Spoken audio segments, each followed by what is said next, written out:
Nephew assumed I'd hand over the keys to my 1,000 horsepower Cla-sic car for prom, but I refused, causing family drama and silent treatment. I, 32 male, have a nephew Josh, 18 male, and a niece Sarah, 16F, and this argument came up when visiting my sister. My car is a very modified Cla-sic car, a 72 Challenger with a modern motor swap, 6-speed manual, and more mods putting out over 1,000 horsepower. It is not a beginner driver friendly car. Josh didn't get his license until 3 months ago, and I am pretty sure he fubbed numbers to take the test for the third time. I have seen him drive once, and even offered to ride with him before to help pump his hours up and to continue to drive so he can feel more comfortable. Sarah goes to car shows with me and has a modified Miata that she drives everywhere. She got her license 2 weeks after turning 16 and has had it for 8 months now. She drove with me every day after getting her permit, and just has that drive to drive. Before anyone says I have my favorite, Josh and I game every night, and I built him a custom PC for getting on her roll. He is amazing at tech, loves gaming, and if he decides to continue, I will be paying for his college and will offer him a job at my business which offers specialized tech services. I have told both of them the dollar amounts I have saved up that will be for them for the future. If they want to use it for school, training, down payment on a house, travel, it will be theirs as long as they can tell me they have a plan. I bought both of them their first cars after they got their licenses and try to keep everything as close to fair as I can with them. I was over for dinner and Josh said he can't wait for prom and was asking if he could use my car to drive his date. I told him I was not comfortable with him driving my car, and that I would gladly drive him and his date, and even wear a suit and funny hat to be his driver. He threw a fit and said that I would let Sarah take the car if she asked. I said if she kept driving and showing the control she has, I would consider it. I told him I feel he has not been driving long enough to be able to control this car, and that I would be worried for his and his date's safety. I also told him I would trust him with my PC before I'd even let Sarah play The Sims on it, and it's just how they are different people with different interests. My sister said I should have just said no, but I have always told them I will never lie to them and explain myself why, because they are almost adults and deserve to hear the truth. I won't be rude to them however. He has since not played games with me, and not responded to my texts. His father says I am my sister said I should have just said no but now should just let him use the car. Sarah says she would be scared to drive the car. Our parents said I should have just said no. Update 1.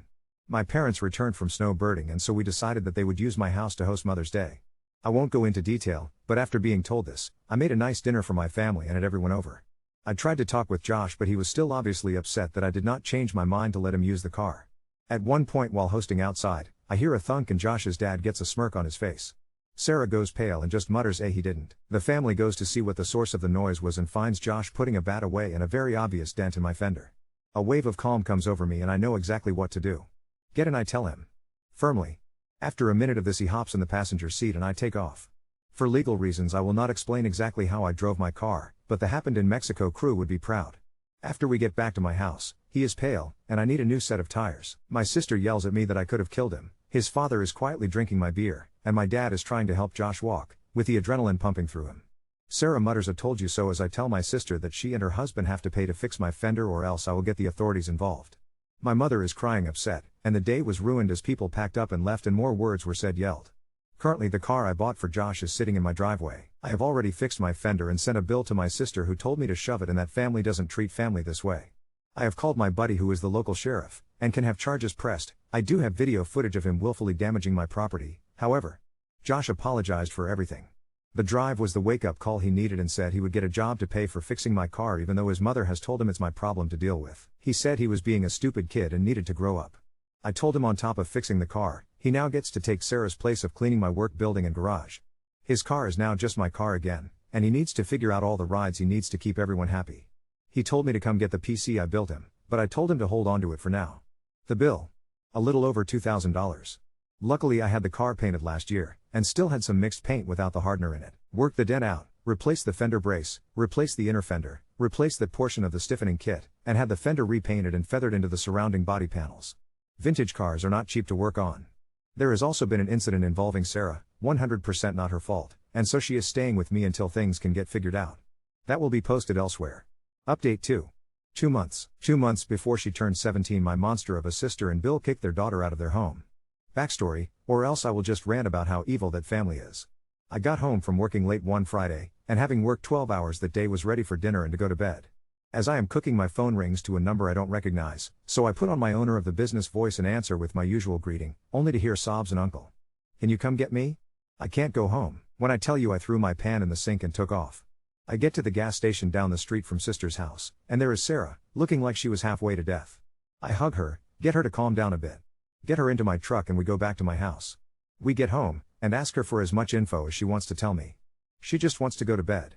Sure, is she okay? Does she need hospital or police? Anything? No, just sleep. The next day my sister calls me, and verbatim, "Sis, hey double. Have you heard yet?" Me, no? Is this about Sarah? Sis, yeah, Bill cousin, caught her and, Sarah's friend, at, public area close by that identifies me, and they were all over each other. Me. Hard to see her doing that in public. Boo sis, heavy kissing. Double. Making out. Being a little whore. Me, sis. It's natural, people kiss, is that why sis? We kicked that skank out. We didn't rice. I hung up the phone. Let me tell you, I was seeing red and ready to roll. Anyone who knows me, and can guess by my responses, knows I like to have a plan, I like to think ahead, I need to have my next steps ready. First step. I called my sheriff friend. Told him what I knew so far, so no. I am not harboring a runaway. Next step. Call the local PD. Talk to the captain, who told me there was nothing he could do till her parents called them and reported her as a runaway, or Sarah calls them and reports she has been kicked out. In his words, where she is so close to adulthood. It would not be resolved before she is 18. Last. Wait for Sarah to wake up. She didn't get up till late, and honestly looked like she hadn't slept. I asked her if she wanted a hug, she nodded and cried.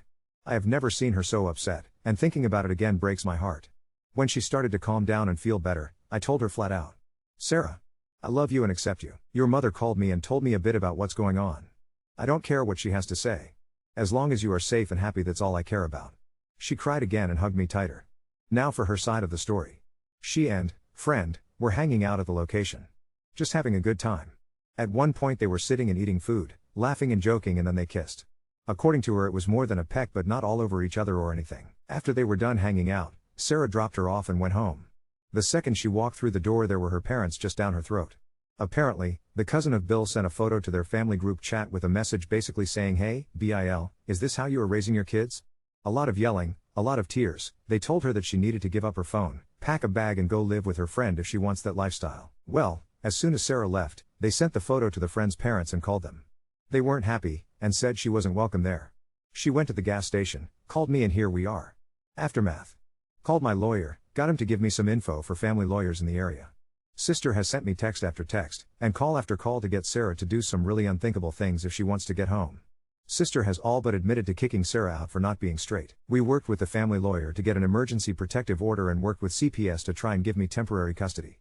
Sister tried to claim she ran away from home. I used the text sent to me to prove they are trying to send her to conversion camps and kicked her out if she wants to live that wicked lifestyle.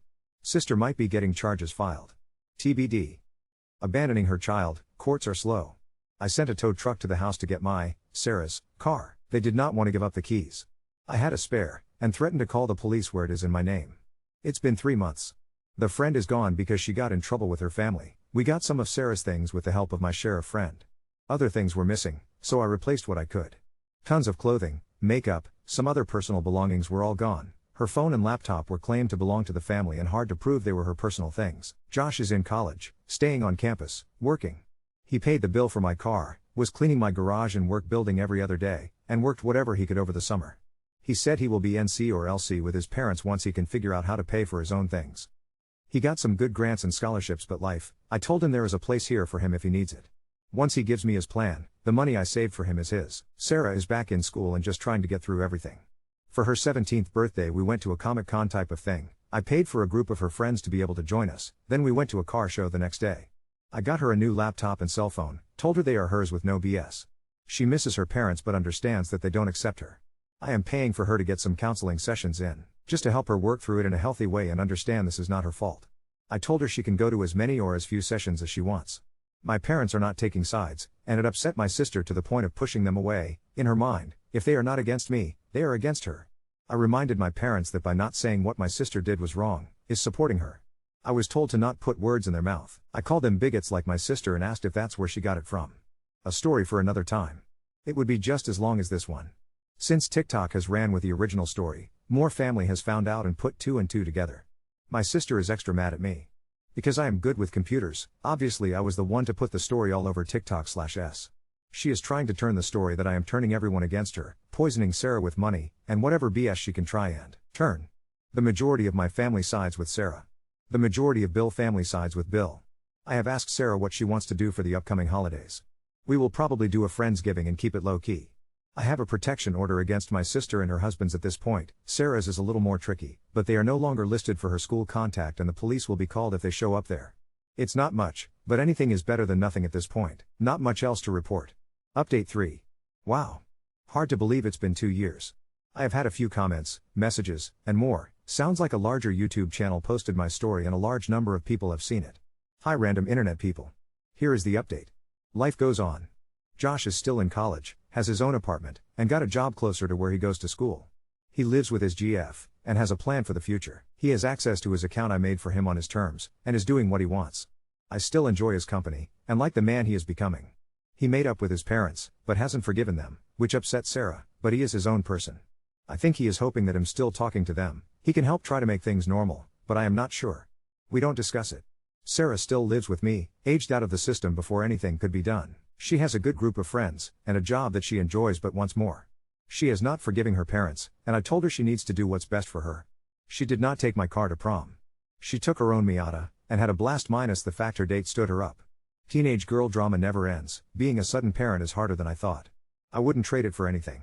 She still goes to regular counseling and I encourage her to express herself however she needs. I have changed the basement around to hold an area for her to have her costume stuff, cosplay. And she has her own bay in the garage for her car, and has slowly been buying her own tools.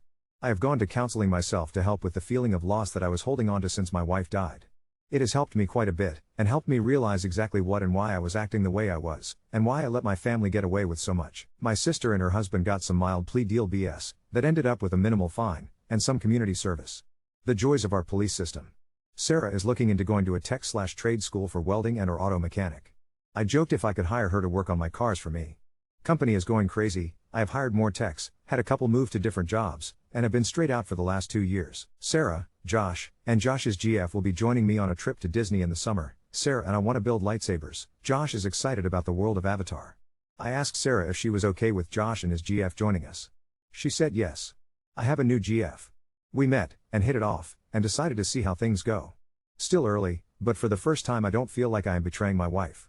She is not joining us for Disney. She wants us to have a great family trip we deserve. My parents suddenly don't force my house for family gatherings anymore. Weird.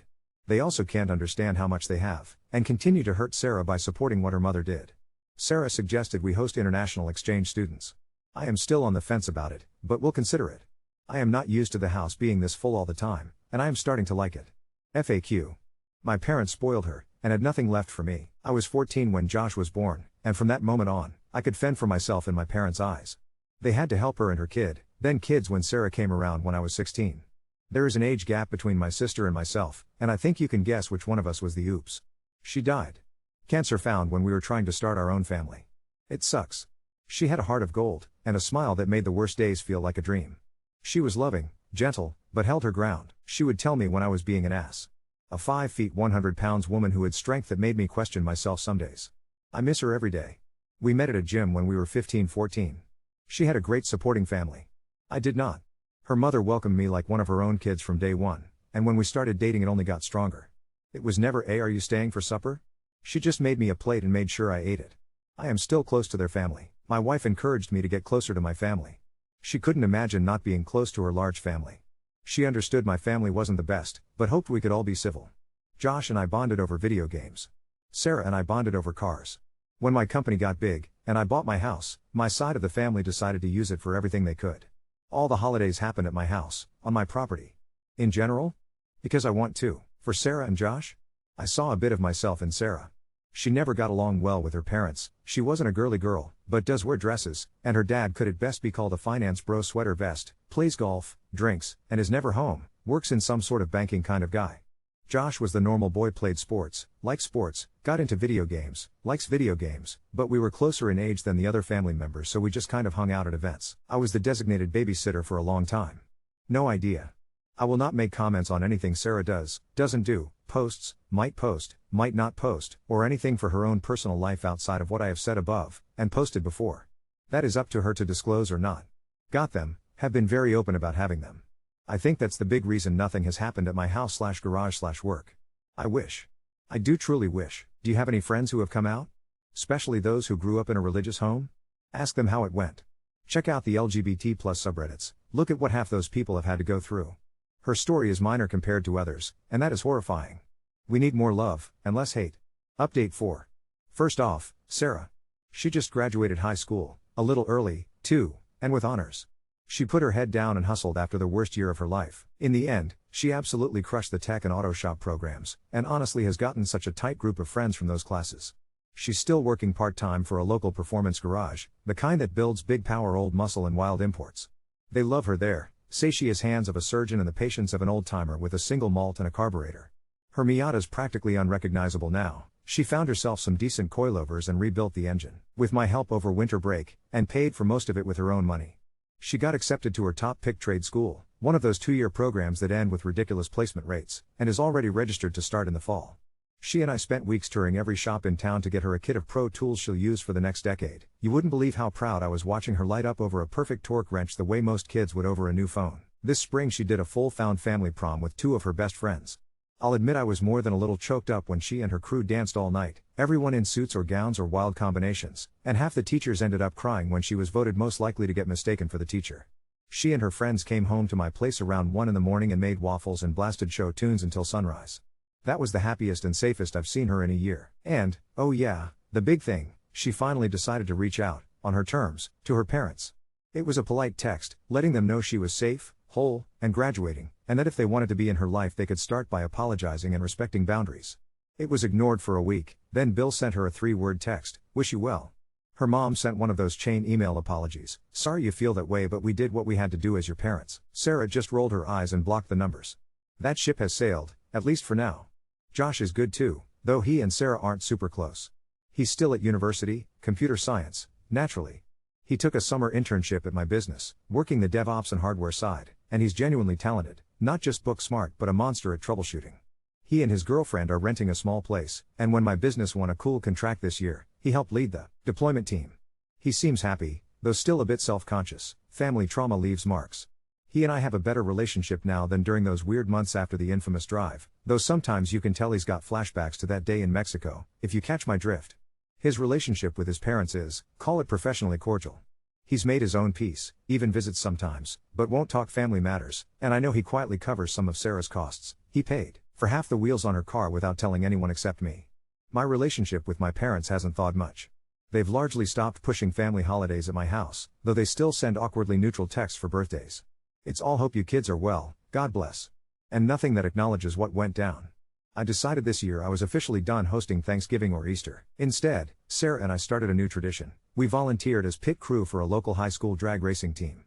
The kids there are rowdy in the best way, and no one bats an eye at a girl with a torque wrench calling the shots. Thanksgiving dinner was pizza boxes and turbocharger jokes in a cold garage, and I wouldn't swap it for anything.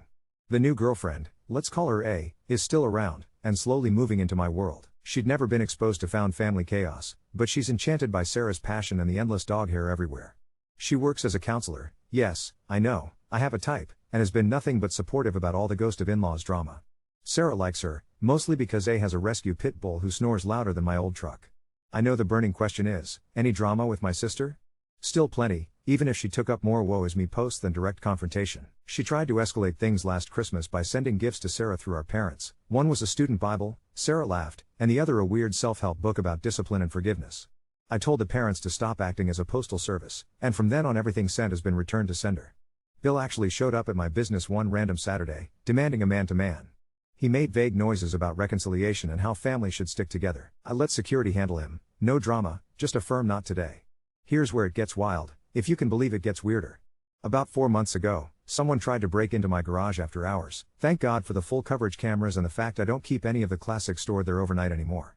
The person tried picking the lock, tripped the motion lights, stared straight up at the camera and noped right out. Sheriff Buddy did a drive-by and found old Bill peeking around. Long story short, no charges, no real proof, but the coincidence is wild when he never comes to this side of town. Now the shop and garage have the kind of security that would make a bank jealous. But the best outcome of all of this is the chosen family thing. That maybe we'll host exchange students one day idea? Well, we actually started the process this winter. Looks like we'll have a kid from Sweden here for the next academic year. Nerds out about cars and esports, so everyone's humming with excitement. Sarah insisted we clean the whole basement, and she's been practicing her best older sister moves, insisting her Miata is not for loan under any circumstances. Speaking of cars, remember my Challenger? The infamous beast? Sarah has officially driven it, twice, both times on a track, both times with a safety instructor present and my hand hovering Over the kill switch. She handled it like ice in her veins, though after the second run she got out and muttered, "No wonder people crash these. I'll stick to the Miata, thanks. I respect that wisdom more than all the hot laps in the world." For me? Company is busier than ever. After a lot of therapy, everyone should try it at least once. I'm less angry, less tired, and, for the first time in a long time, optimistic. I do still miss my late wife, especially when the kitchen is full and Christmas music is echoing, and for the briefest moment I wish I could turn to her and laugh at some cosplay outfit Sarah is sewing. My parents, well, there are only so many invitations not sent before even the densest people get the hint. The old family group chat is mostly Josh sharing memes, myself, and the rare awkward comment from either parent. Only one message from my sister in over a year: "I hope you know you ruined everything." I ignored it. Not everything is healed, not everything is picture perfect, and family's still family, for better or worse. But damned if we aren't making something new out of what got burned down. When Sarah left for prom, dress booted and her classic Doc Martens poking out from under silk, she paused in the driveway, wrapped me in the biggest bear hug, and whispered, "Thanks for being family." That was enough. There will always be people who think you owe blood more than kindness. That roofing, forgiving, even enabling bigotry is part of some biological social contract. But the house is full, the garage is loud, and every new dent in the Miata is a story worth telling. As long as that's true, I think we're going to be just fine. Update 5 first, the big shift. Our Swedish exchange student arrived in August. We'll call him Linus because, yes, it fits. He's 17, has the accent straight out of a rally broadcast, and upon arrival, stared at the Challenger like it was the last dragon egg on Earth. Within days of landing, he and Sarah had already built a Google Doc of US car culture things to show Linus, which at this point is longer than some short novels. Day 1, he came down to the garage, asked politely if he could help organize tools, and 30 minutes later had my entire ratchet drawer arranged by drive size and country of origin. Slightly terrifying. I watched him and Sarah plot a junkyard trip for Miata spares, then teach each other new words. Sarah now knows fartflact is the word for blower motor in Swedish, and Linus thinks rust bucket is hilarious. Having another kid in the house was an earthquake for my routine, but a good one. The wonderful girlfriend, started dropping by more. It's joyful chaos. Linus turns out to have a knack for baked goods. He'll stress cook cinnamon buns before a test, and the house sometimes smells like IKEA's annex. The dog loves him. Sarah dubbed Linus her little brother from another continent and joked that our household would now pass any sitcom diversity check. He fits. But not everything's easy. Culture shock is real, and there's some complicated family stuff at his end, too. We've all had nights up late, sorting out homesickness and the weird discomfort of suddenly having siblings, but honestly, it feels healing for all of us. Now the wildest part, racing. Turns out, one of the auto shop instructors Sarah impressed last year moonlights as a pit boss for a local grassroots endurance race league. Single mark, run what you bring events, Miatas vs 3 Series BMWs, old Crown Vics painted to look like police cars, midlife crisis Mustangs belching tire smoke. Last month he calls me up and says, "I had a team dropout for next week's Lemonish event. Sarah signed up last year and you guys would qualify. You got the gear?" Naturally, Sarah is already vibrating with excitement before I finish explaining. We wrangled up a battered E36, a bunch of kids from the high school drag program, Linus as the world's most cautious navigator, and by some dark miracle, I was signed up as team dad for our little patchwork squad. Race weekend was utter bedlam in the best possible way. Imagine, a wobbly BMW with our slapdash sponsor decals, "Thank you, Linus Banana Bread," 4 screaming teens, 2 anxious pit moms, and yours truly learning that group therapy skills translate beautifully to keeping peace in a crowded paddock. Sarah took to the track fastest. Linus, despite never having driven stick in his life, learned in 20 minutes. By hour 3, he was taking corners smooth enough to make the old-timers whistle. The best moment? It wasn't the driving. It was watching Sarah, helmet off and grinning, teaching a 13-year-old from another team how to gap spark plugs, right as the sun set, and everyone stopped for makeshift hamburgers. Linus gifted our team Good Luck Dalla horse charms, hand-carved, his mother mailed them. I almost teared up. By race's end, we finished somewhere mid-pack, but none of us cared. The next week Linus started a racing for all after-school club at the high school, with Sarah as co-coach. If you want hope for the world, try watching immigrant kids and shy local kids crawling under a beater and discovering the same language, car grease. Meanwhile, on the family front, another bomb dropped. I came home one evening to find a business envelope taped to my door, legal letterhead, my parents' scrawled note. Inside, a handwritten family mediation invitation. Apparently inspired by some distant cousin's Facebook post about restoring familial bonds, my folks want to meet. But the catch, a public session, mediated by a church counselor, open format, all are welcome, with a light luncheon. You're not hallucinating. I had to read the invitation 3 times myself. I set the envelope on the kitchen table, made tea, and waited until everyone was home so we could all have a vote. Linus looked confused. Is this American thing normal? Sarah, after reading, snorted. I'll pass on the casserole and guilt tripping, thanks. A remarked that it sounded less like mediation and more like an old school ambush. My own gut? I want peace, but not theater. Still, it shook Sarah. She spent that night in the garage, fixing up her Miata for autocross season and barely talking. We sat on the floor, oil stains and all, just being quiet together. Finally, she looked up and said, "They're trying to reset the board, but I'm not going back there. Not after all this." I told her we get to choose who comes through our door. That helped. Linus, for his part, decided that next Sunday was Swedish family dinner night. He cooked and we all wore silly hats and toasted to found families, and the ones who fix cars and people. Work's been bonkers, too. My business finally signed a regional contract, had to bring on staff, and, a first, Sarah is officially interning with the performance division over summer break, paid, insured, and everything. The little moments matter most, her texting me after rebuilding her first transmission solo, "It shifts like a dream, uncle." I didn't even drop the snap ring. When? Or Linus sheepishly asking if it's okay to come along to Pride this June. Of course, the pieces come together and the holes, left by people who made themselves absent, are smaller than ever. But in grand family tradition, drama finds us. Just last week, Bill tried to friend request Sarah on social media with a cheesy "maybe we could start over, daddy's little girl?" message. Sarah's response, unfollowed, blocked, and then posted a picture at the drag strip caption, "This is my home." A couple mutual family members tried the blood is blood guilt trip too, but now there's an invisible firewall around our side of the family. Sarah's friends and co-workers rally around her. The house gets cards from people I've never even met. "Thank you for taking in Linus, hope your family remains loud and proud," signed by someone's grandmother in Minnesota. If it sounds perfect, it's not. Sarah's friend circle twists and grows, heartbreaks, fractured friendships, reconciliations, the usual. Linus misses Sweden sometimes, and teared up when his parents Skyped him on Christmas. I found myself missing my late wife less in a sharp, wounding way, more in those sweet echoes when the dining table is crowded and the radio's blaring something silly. Life moves forward. Spring is here, Sarah's graduated, Linus just got his driver's license, A is talking about buying a fixer-upper house nearby, and the old Challenger fired right up after her winter nap. She and I are planning a summer trip, Route 66, westward, just a week on the road, the three of us and one improbably patient pit bull. No agenda except good diners, weird museums, and enough time to let the people we love know, we're here, we're together, and we're never looking back. So what's new? We found more family, not by blood, but by building. Some old wounds haven't closed, and maybe never will, but the joy we make is real and resilient. The best update I can give you is this: the driveway is full, the garage never quiet, and there's always someone under a hood or at the stove, learning. The future's uncertain and a little wild, but, for the first time in memory, we're driving toward it, not away.